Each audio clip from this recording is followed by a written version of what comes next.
Shalom, selamat malam teman-teman rekan-rekan sekalian. Pada malam hari ini kembali saya bisa menyapa teman-teman rekan-rekan sekalian untuk bisa berbagian di dalam Haleluya Family Ministry.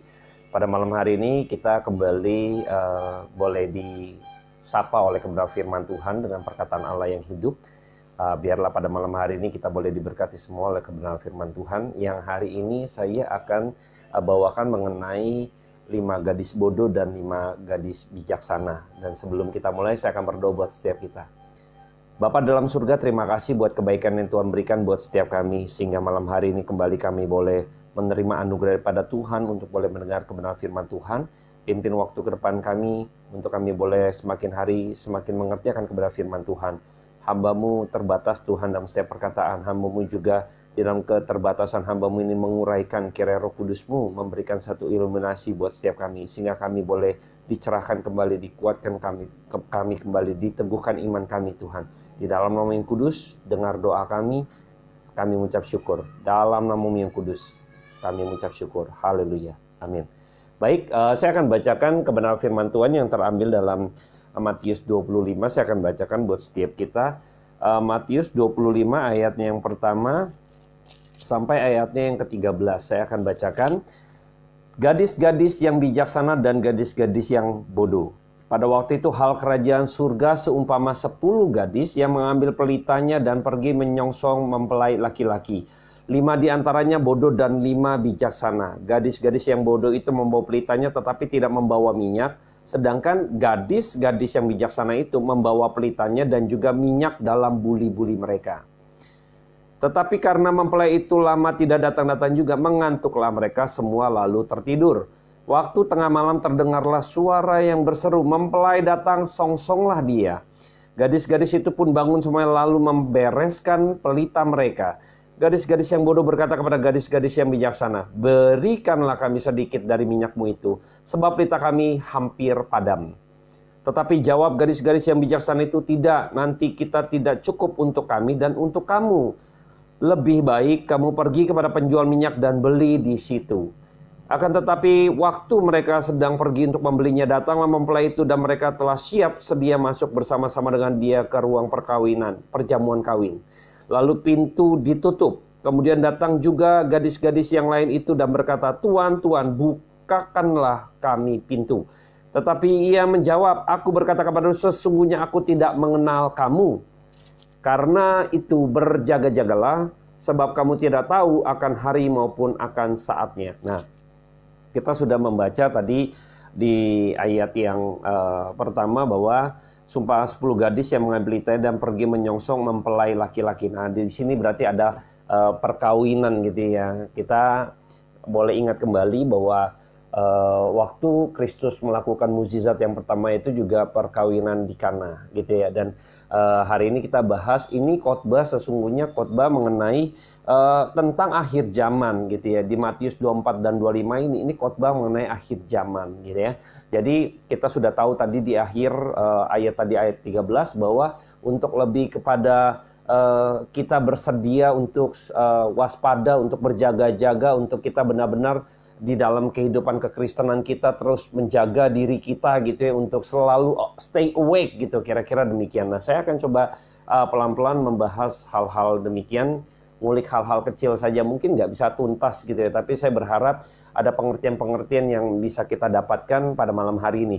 Yang pertama, ketika 10 orang gadis gitu ya, bijaksana. Nah, pada waktu zaman dulu gitu ya, ada satu upacara perkawinan gitu ya. Jadi paling tidak ada 10 orang saksi, biasanya demikian gitu ya. Jadi ketika itu mereka harus sama menyambut mempelai gitu kan, untuk boleh datang mempelai laki-laki, datang ke rumah seorang mempelai perempuan. Lalu mempelai perempuan ini, kalau di kita sekarang zaman kini ada pengapit gitu ya, ada best man juga kalau yang laki-laki ya, dan juga ada pengapit wanita gitu ya, best girl-nya, teman-teman baiknya, kira-kira demikian. Jadi mereka ini menyongsong si mempelai laki-laki gitu ya. Nah, 5 gadis bodoh dan 5 gadis bijaksana ini penggambaran bahwa emang ada bagian dari orang-orang percaya atau orang-orang Kristen gitu yang percaya gitu pada Kristus, Cuman sekarang akhirnya ada penampian-penampian, ada seleksi-seleksi gitu ya. Kita bisa tahu akhirnya mana Kristen palsu, mana Kristen yang sejati. Kira-kira demikian. Nah, nanti ketika kita tahu bahwa pada upacara perkawinan tersebut, maka sesungguhnya mereka ini emang mengadakan perjamuan kawin ini untuk mereka bisa sama-sama menikmati pernikahan tersebut gitu ya. Nah, di dalam perjanjian lama sudah pernah terjadi bahwa yang tadi angka 10 tadi 10 orang gitu itu pada waktu Boas ingin menikahi Rut gitu ya, di dalam Rut 4 ayat 2. Coba saya akan kutip saja singkat untuk Rut 4 ayat 2 gitu ya.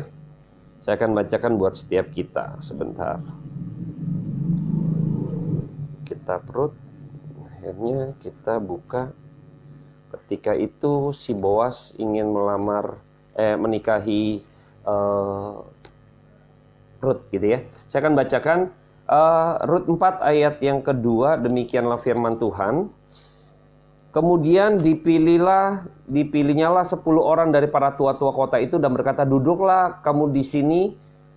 Maka duduklah mereka. Lalu berkatalah ia kepada penebus itu, tanah milik kepunyaan saudara kita Elimelek hendak dijual oleh Naomi yang telah pulang dari daerah Moab. Jadi nanti singkat cerita si Moab menikahi Rut gitu ya. Dan ini 10 saksi gitu. Nah, ini bagian daripada ketika pada waktu perjanjian lama pun minimal ada 10 saksi gitu kira-kira untuk bisa menjadi bagian pernikahan gitu ya. Dan ini saya nggak bahas ke 10 orang lain sebagainya. Tapi ini satu penggambaran bahwa di dalam satu pernikahan pun ketika itu orang paling tidak ada 10 orang gitu, dan kita dalam pernikahan kudus ada orang-orang pilihan gitu ya di dalam pernikahan tersebut, yaitu orang-orang yang akhirnya benar-benar bisa menjadi pribadi Kristus, pengikut Kristus yang sejati. Nah, kita akan coba bahas ketika 10 gadis ini sebenarnya penggambaran dari pelayan. Ketika kita jadi best man misalnya atau best girl-nya dari pengapit, dari mempelai gitu ya. Biasanya mereka adalah orang-orang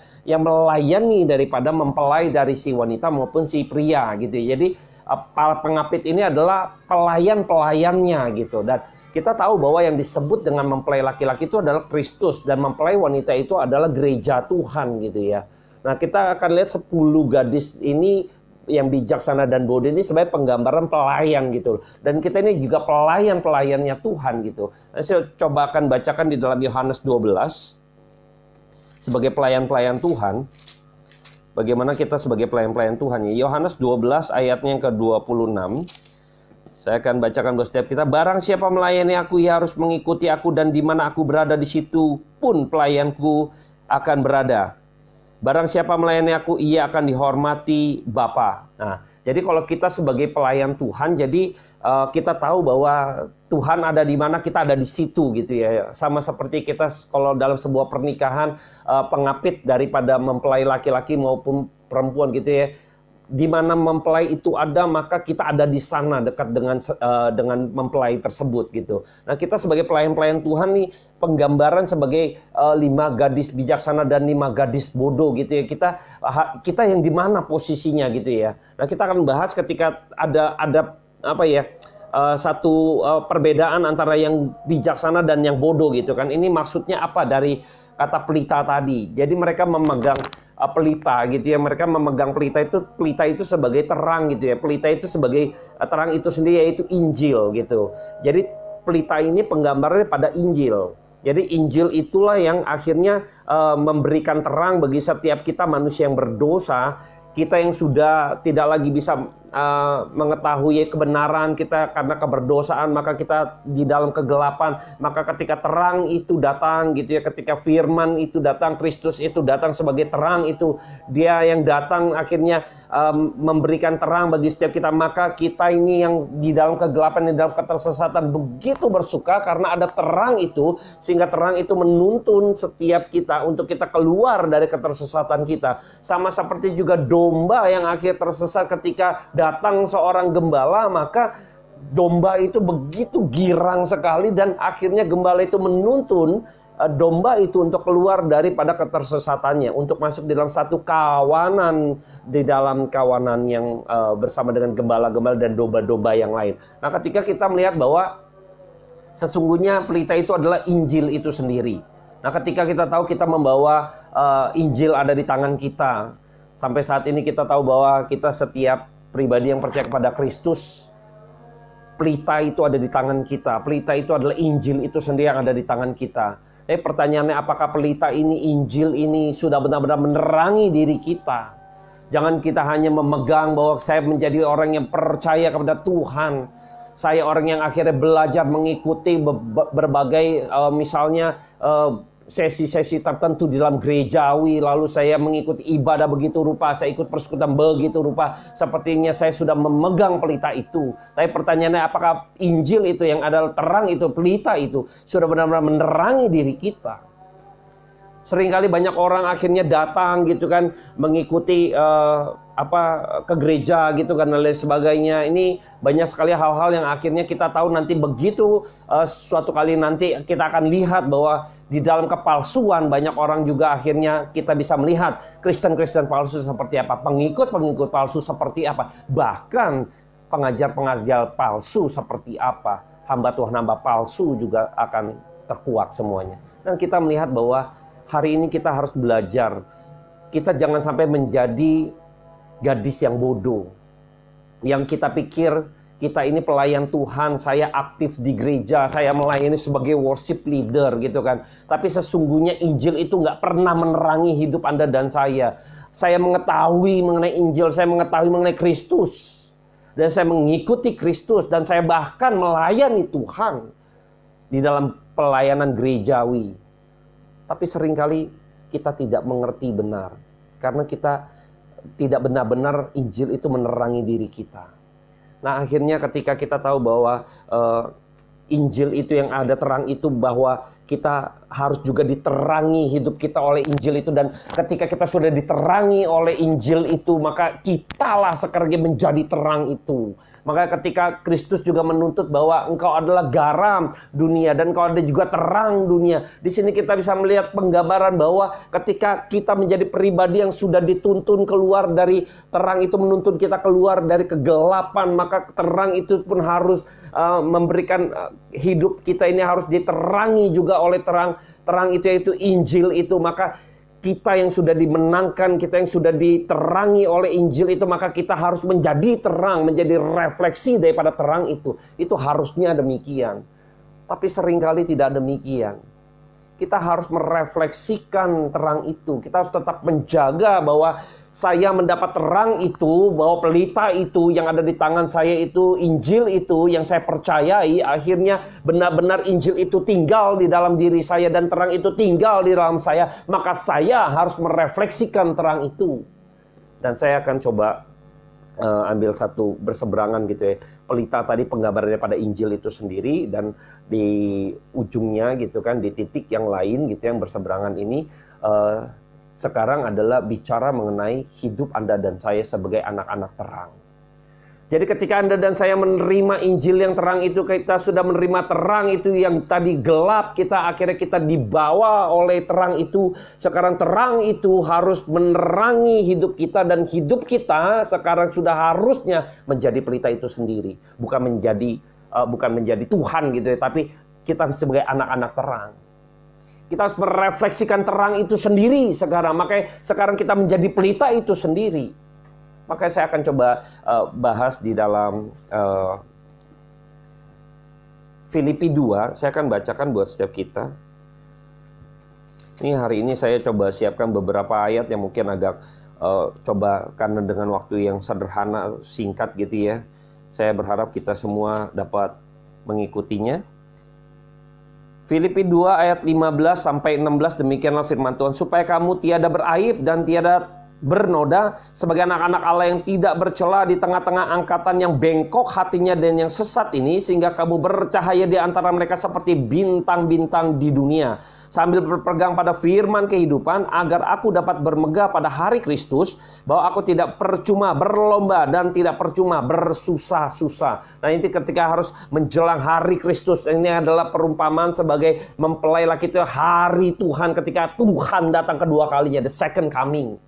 Nah, kita harus mempersiapkan diri kita harus menjadi pelita itu, dan kita harus juga menjadi terang itu sendiri, dan kita harus terus menjaga terang itu agar terang itu tidak padam. Dan kita berlomba-lomba berjuang begitu rupa untuk kita tetap stay awake, untuk kita tetap tersadar dengan angkatan yang bengkok ini ya, dengan dunia begitu jahat, hari lepas hari makin jahat. Apakah kita benar-benar bisa benar-benar terang itu, benar-benar kita terus nyalakan terang itu sendiri. Ini menjadi bagian penting. Maka ketika kita tadi sudah baca bahwa 5 gadis bijaksana, dia membawa di buli-buli itu ada minyak. Tapi yang 5 gadis yang bodoh ini, mereka tidak membawa minyak. Ini seperti orang ini nggak serius ikut Tuhan gitu ya. Ini seperti orang ya bodoh amat, yang penting saya sudah bawa pelita, udah ada terang, udah selesai gitu kan. Sama seperti yang menjadi orang Kristen, yang penting saya sudah percaya Kristus, saya sudah dibaptis gitu kan, saya melayani Tuhan saja, udahlah nanti aja hidupnya bagaimana nanti saja, yang penting dibaptis dulu misalnya. Aduh, ini seperti orang nih kalau sudah mau menikah gitu ya, lalu tiba-tiba mau minta dibaptis gitu kan, ikut pengajaran dan sebagainya. Begitu sudah dibaptis segala macam, hidupnya berantakan, bodoh amat, itu urusan kedua gitu. Nah, ini kita nggak mau menjadi orang-orang Kristen yang akhirnya karbitan gitu. Ini ketahuan gitu loh. Jadi saya berharap kita semua nih sadar bahwa sesungguhnya kita di dalam pribadi ini kita harus tetap menjaga kehangatan dalam hidup kita ini, iman kita ini, yang oleh karena Injil itu dinyalakan, maka ketika iman kita ini timbul dari karena Injil itu pemberitaan akan kebenaran firman, yaitu kebenaran akan Kristus, maka Injil itu menyalakan iman kita sehingga iman ini boleh bercahaya dan terus akan dihangatkan terus, maka akan terus disulutkan dengan minyak itu. Nah, minyak ini juga bicara nanti bagaimana ke dalam hidup kita ini, minyak ini perlambangan urapan daripada Tuhan gitu kan. Nah, ketika Tuhan Yesus juga pernah diurapi gitu ya, dengan minyak wangi narwastu dan sebagainya. Nah, saya tidak bahas bagian itu. Ini perlambangan dari urapan daripada Allah, bagaimana minyak itu sebagai bagian daripada urapan daripada Tuhan. Ketika hidup Anda dan saya berkenan di hadapan Tuhan, disitulah urapan Allah turun. Karena keberkenanan di hadapan Tuhan, itulah Tuhan mengurapi kita. Kita bisa hidup tak bercacat celah, kita bisa hidup lebih suci, lebih kudus, lebih berkenan di hadapan Tuhan di situ, karena ada urapan daripada Allah turun atas setiap kita. Nah, kita perlu minyak itu. Terus menjaga hidup kita dihangatkan sehingga pelita itu tetap terus menyala, karena ada minyak itu harus kita jaga begitu rupa, yang harus tetap di dalam kebenaran-kebenaran. Hidup kita harus tetap berada di dalam kebenaran-kebenarannya, di dalam hidup kita yang penuh dengan tanah. Kita terus menjaga hidup kita supaya kita juga tidak bernoda, kita tidak beraib dan lain sebagainya yang sudah kita baca tadi. Maka ini pergumulan setiap kita. Ini pergumulan setiap orang yang percaya, dan bukan hanya di Indonesia saja, tapi dunia. Seluruh orang yang di dunia yang percaya kepada Kristus memiliki pergumulan yang sama, yaitu apa? Hidup terus di dalam kebenaran, menjaga diri untuk hidup tidak bernoda di bawah angkatan-angkatan yang bengkok ini. Nah, ini tugas yang sangat berat, apalagi dalam masa-masa sulit, sukar seperti COVID saat ini gitu ya. Banyak akhirnya mungkin iman kita yang lemah akan gugur. Iman kita yang tidak kuat, maka kita akan rontok, kita akan kabur, kita akan lari daripada Tuhan. Kita akan hidup berkompromi di dalam hidup ini. Karena sudah susah, udah jahat begitu rupa, ikut-ikutan saja gitu ya.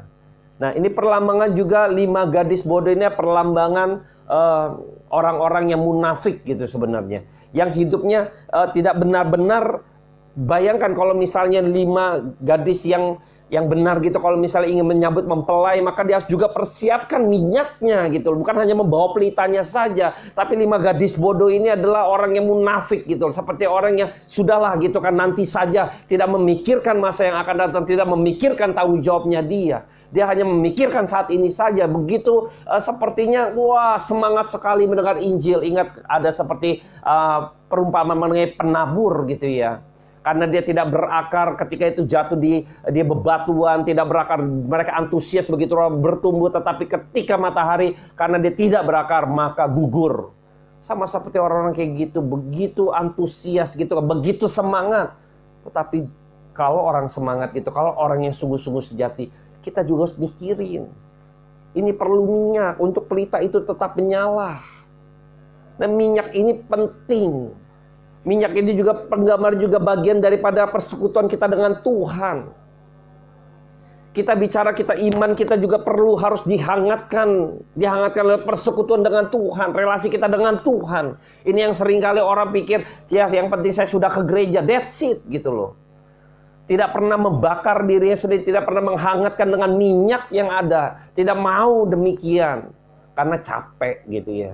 Belajar kebenaran firman Tuhan karena capek gitu. Karena lelah, bersekutu pribadi dengan Tuhan itu nggak enak gitu ya. Lalu kita tahu pada waktu Tuhan Yesus juga pernah berjaga-jagalah dan berdoalah. Tidakkah engkau sanggup berjaga-jaga bersama-sama dengan aku ketika pada waktu itu Tuhan Yesus bergumul di taman Getsemani. Pada waktu itu murid-muridnya ngantuk begitu rupa.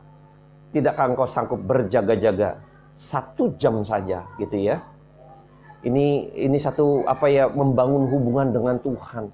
Seringkali ini minyak ini adalah bagaimana kita membangun hubungan kita dengan Tuhan, berrelasi dengan Allah sehingga kita boleh iman kita terus boleh dihangatkan, boleh tetap pelita ini menyala dalam diri kita, terang itu tetap boleh ada dalam diri kita. Injil itu yang terus membakar kita yang ada di dalam diri kita sehingga kita yang sebagai terang itu yang merefleksikan terang itu, maka kita tetap jaga terang itu. Menjaga kehangatan itu agar tetap menyala pelita itu. Jangan sampai pelita itu padam. Ini nggak mudah. Tidak mudah. Saya berharap kita semua terus berani untuk mengkoreksi diri kita. Saya juga memaksa diri saya. Untuk saya harus baca buku. Harus baca kebenaran firman Tuhan. Kalau nggak buku-buku rohani gitu ya. Harus paksa begitu rupa. Harus terus belajar. Hari lepas hari harus belajar. Menuntut diri kita untuk kita semakin dihangatkan iman kita supaya hidup kita benar-benar berada di dalam kebenaran. Saya nggak bilang ini nggak mudah gitu ya, benar nggak mudah ini. Bukan wah gampang sekali kalau mau, nggak, susah. Ini bergumul. Kita pergumulan kita orang percaya supaya kita tidak terkontaminasi dalam hidup ini karena begitu jahat, apalagi dunia digital, baik atau buruk semua tumpah semuanya. Bayangkan. Kalau kita tidak menggali, kita menghangatkan iman kita, kita tidak lagi benar-benar mengetahui sehingga kita tahu memiliki kepekaan yang benar. Maka ketika kita tidak lagi memiliki kepekaan yang benar, maka di dalam dunia yang begitu jahat ini, yang begitu tumpah ruah baik itu maupun buruk, begitu tumpah semuanya ada di era digital seperti ini. Maka ketika itu iman kita bisa tergerus. Kita juga bisa lama-lama menyimpang. Kita sudah lama bisa terkontaminasi, kita bisa lama-lama juga berkompromi, maka kita bisa tergerus. Kita bisa mengikuti arus dunia, maka kita akan terbawa. Sehingga kita bisa dinina bobokan. Kita begitu ngantuk, begitu menikmati. Sudahlah nggak apa-apa. Jangan terlalu rohani gitu ya. Wah, kalian tuh terlalu sok rohani, sok kudus segala macam gitu kan. Biasa saja, saya mah nggak terlalu demikian. Boleh kita harus bijaksana menyikapi segala sesuatu. Wah, ini terlalu duniawi. Saya juga nggak mau titik ekstrim yang demikian, tidak. Tapi kita harus bisa mengetahui di dalam konteks-konteks tertentu. Kepekaan-kepekaan rohani kita mesti terus dipertajam sehingga kita tidak salah. Bayangkan kalau kita tidak pernah membakar, maka api itu akan lama-lama padam begitu rupa karena tidak bisa lagi dinyalakan kembali karena tidak ada yang menyuluti api itu untuk pelita itu tetap menyala. Sama seperti dalam diri kita, iman kita ini. Kalau kita tidak benar-benar sungguh-sungguh, katakanlah ketika saya ikut Tuhan, saya percaya pada Tuhan, saya cinta Tuhan, saya melayani dengan menunjukkan saya melayani Tuhan, tetapi engkau tidak mencintai firman-Nya, itu omong kosong. Tuhan juga nanti nggak kenal. Tadi kita udah lihat ya, Tuhan bilang, bukakan pintu gitu kan, nggak kenal aku dong. Bayangkan. Tuhan Yesus juga pernah mengatakan dan perumpamaan banyak orang yang mengaku memanggil nama Tuhan, Tuhan. Aku melakukan mukjizat demi namamu. Aku berbuat demi namamu. Semua demi nama Tuhan. Tetapi Tuhan katakan, nyala engkau sekalian pembuat kejahatan. Ini sesuatu yang kita tidak mau ini terjadi dalam diri kita. Kalau ini terjadi, celaka kita. Saya berharap ini menjadi satu peringatan yang begitu keras dalam pikiran kita, pergumulan kita ya. Jangan sampai Tuhan nanti pada waktu Tuhan datang kedua kalinya, Tuhan mengatakan, aku tidak mengenal engkau. Ini yang tugas berat, apalagi saya gitu ya. Saya ngoceh-ngoceh melayani Tuhan, menginjil lewat media sosial, misalnya jangan-jangan saya ditolak. Ini peringatan keras buat diri saya, dalam pribadi saya. Saya tidak mau jangan sampai hidup saya juga akhirnya saya tidak mengenal Tuhan dengan benar. Jikalau engkau dan saya sebagai pengikut Tuhan yang benar, maka engkau dan saya menjadi penggambaran dari 5 gadis yang bijaksana ketika kita tahu ingin menyongsong daripada kedatangan Kristus kedua kali dalam hidup Anda dan saya. Kita terap menjaga hidup kita tetap menjadi terang gitu kan. Tetap kita membawa minyak supaya kita tetap menjadi terang. Untuk kita terus berada dalam kebenaran. Untuk kita terus di dalam kepekaan yang rohani yang begitu mendalam. Sehingga kita menjadi pribadi-pribadi yang bisa mengetahui mana yang berkenan di hadapan Tuhan, mana yang tidak berkenan di hadapan Tuhan. Dalam hidup kita tetap jaga dan terus berjuang sampai kedatangan Kristus 2 kali. Sama seperti 5 gadis bijaksana ini, dia membawa minyak, memastikan pelita itu tetap tidak padam, memastikan pelita itu akan tetap menyala, sehingga ketika menyongsong daripada mempelai laki-laki, maka dia bisa memberikan, bisa menyambutnya begitu rupa.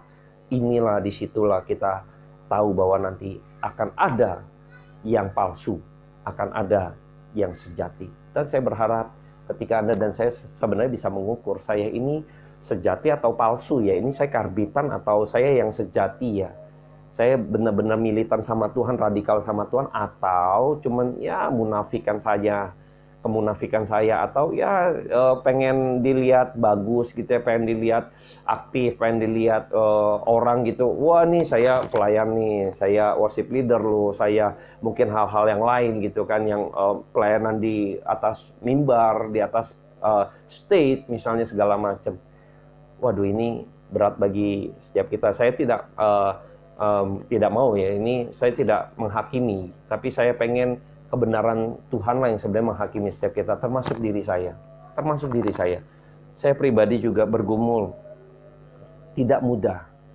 Tidak mudah bagi setiap kita untuk benar-benar bisa memiliki satu konsistensi dalam hidup. Tapi disinilah pergumulan kita. Jadi kita jangan sampai Injil itu yang ada pelita itu ada di tangan kita, dan kita sudah mengetahui itu, dan kita sudah mengikuti pelita itu. Tetapi sesungguhnya pelita itu tidak benar-benar menerangi hidup saya. Jadi pelita itu hanya menuntun seperti kita ngikutin doang. Tapi tidak pernah pelita itu benar-benar menerangi saya sehingga kita merefleksikan dari pelita itu. Ketika Anda dan saya benar-benar menerima terang itu, maka kita menjadi terang. Kita harus merefleksikan terang itu. Itu yang mengkonfirmasi Anda dan saya. Ketika Anda dan saya cinta Tuhan, kita cinta Kristus, kita itu pengikutnya yang sejati, maka kita akan merefleksikan itu di dalam hidup kita. Kita harus konfirmasikan itu. Bahwa saya ini anak terang. Oke, konfirmasikan itu dalam hidup kita. Bahwa saya anak Tuhan. Oke, konfirmasikan itu dalam hidup kita. Tunjukkan itu, pelita itu. Kita ini menyala sebagai terang itu sendiri. Seringkali banyak orang tidak. Saya harus benar-benar berpikir keras gitu. Yang lalu dengan sharing dengan teman-teman dalam persekutuan punya tujuan yang sama, yaitu bagaimana kita sekarang di zaman yang era modern ini, zaman era digital ini, yang dimana filter udah hampir tidak ada filter menurut saya gitu kan di era digital ini, karena orang tumpahin yang baik apa buruk gitu kan, tumpahin aja ke media, udah selesai, nggak pusing, filter udah nggak ada lagi gitu kan. Kita sampai bingung gitu kan, ini mana yang berguna, yang nggak berguna, semuanya ditumpahkan di era digital. Nah ini kita harus bijaksana. Informasi begitu luas, makanya sekarang antara berlian sama sampah itu di media itu udah banyak gitu kan. Mungkin banyakan yang sampah gitu. Makanya kita harus berjuang dengan teman-teman yang lain bahwa kita harus lempar berlian di media sosial untuk hal-hal yang positif, untuk hal-hal yang baik gitu kan. Apalagi mengenai iman yang bersifat kekal tadi. Tuhan sedang mengajarkan kita. Tuhan sebenarnya udah pernah peringatkan ketika di awal-awal Tuhan Yesus berkhotbah di bukit gitu ya, membekali setiap orang percaya gitu ya. Waktu di khotbah di bukit itu berujung kepada nanti ada 2 macam dasar. Yang satu di atas pasir, yang satu batu. Ini bagaimana ketika dipersiapkan imanmu harus dibangun di atas dasar batu. Nah, ketika di ujung ini, di Matius ini, Tuhan ingatkan gitu loh, mengenai nanti kedatangan kedua kali. Yang pertama, engkau sudah tahu pada waktu di awal khotbah di bukit, engkau dibekali begitu rupa, engkau yang berujung pada engkau harus membangun imanmu di atas batu. Jadi imanmu harus dibangun di atas Injil itu sendiri. Dan sekarang diingatkan lagi Injil itu yang sudah yang sebagai penggambar pelita itu, yang sebagai penggambaran terang itu, Kristus sebagai terang itu, sekarang harus engkau benar-benar hidup itu, terang itu menghidupi kamu, dan kamu sekarang hidup di dalam terang itu, dan kamu merefleksikan Injil itu yang adalah terang itu, dan hidupmu pun sekarang menjadi terang yang harus bertahan sampai kedatangan Kristus dua kali, menyongsong Dia sebagai kita terus tetap bercahaya. Ketika Beliau datang sebagai mempelai laki-laki, maka kita memiliki cahaya itu, kita memiliki pelita itu tetap menyala. Disinilah kita mendapat satu upah atau bagian yang tidak bisa dikata-katakan gitu, tidak bisa digambarkan gitu kan. Dan kita sama-sama menanti-nantikan hal itu. Dan kita sebagai pelayan-pelayan tadi. Nah, pertanyaannya, kita ada di mana? 5 gadis bijaksana atau 5 gadis yang bodoh? Kita berada di mana? Tuhan akan pisahkan antara domba dan kambing. Banyak hal yang mengenai perumpamaan, mengenai kedatangan Kristus kedua kalinya. Saya berharap kita merenungkan kembali, apakah hidup saya sudah merefleksikan sebagai anak-anak Tuhan, anak-anak terang? Apakah saya sudah benar-benar merefleksikan bahwa saya cinta Tuhan? Kita nyanyi bisa ku cinta, ku tetap cinta Yesus gitu ya. Kita bisa nyanyi begitu rupa. Tapi apakah benar? Apakah benar-benar kita merindukan firman Tuhan? Kita kalau kita nyanyi seperti kita merindukan firman itu seperti rusa yang haus, tapi begitu suruh belajar kebenaran firman Tuhan nggak mau. Begitu dengar khotbah yang begitu mendalam, yang begitu membahas doktrin, kita sudah nggak tahan, kita udah nggak mau. Ini kayaknya bukan level saya.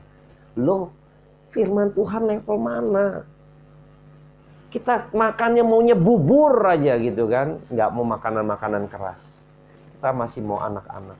Aduh, Tuhan capek.